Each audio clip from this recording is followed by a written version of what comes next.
সাহাবায়ে কেরাম রাসূলকে জিজ্ঞাসা করলেন, আওয়া রাব্বানা ইয়াওমাল কিয়ামা, ইয়া রাসূলুল্লাহ, কিয়ামতের ময়দানে কি আমরা আমাদের প্রভুকে, আমাদের স্রষ্টাকে কি আমরা কিয়ামতের ময়দানে দেখব, দেখা পাবো কিনা, সাক্ষাৎ পাবো কিনা? আল্লাহ হাবিব জানাবে মুহাম্মদুর রাসূলুল্লাহ সাল্লাল্লাহু আলাইহি ওয়াসাল্লাম ইরশাদ ফরমান, হে সাহাবায়ে কেরাম তোমরা শুনে রাখো, হাল তাদরুনা ফিশ শামসি দুলাইসা দুনাস সাহাব।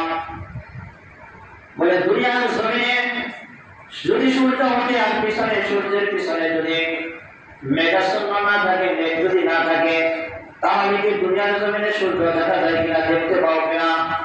সাহাবায়ে কেরাম বলল, ইয়া রাসূলুল্লাহ, আমরা তো সূর্য সুন্দরভাবে দেখতে পারি।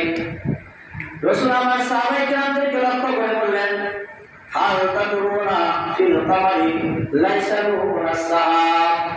দুনিয়ার জমিনে, দুনিয়ার আকাশে যখন চাঁদ উদিত হয়, চাঁদ দেখা যায়, বলে নিচে যদি কোনো মেঘাচ্ছন্ন না থাকে, মেঘাচ্ছন্ন না থাকে, আবহাওয়া না থাকে, তাহলে কি দুনিয়ার মধ্যে কোনো চন্দ্রকে তোমরা দেখতে পাও কিনা? সাহাবায়ে বলে, ইয়া রাসূলুল্লাহ, ইয়া হাবিবাল্লাহ, আমরা তো দুনিয়ার মধ্যে সূর্য দেখতে পাই, চন্দ্র দেখতে পাই, তার কোনো সমস্যা হয় না। রাসূল ডাকতে বলে, কিয়ামতের ময়দানে আমার আল্লাহ পাক রব্বুল আলামিন মানুষের সম্মুখে এমন ভাবে উপস্থিত হবে, বলে যারা জান্নাতি তারা দেখতে কোনো সমস্যা হবে না।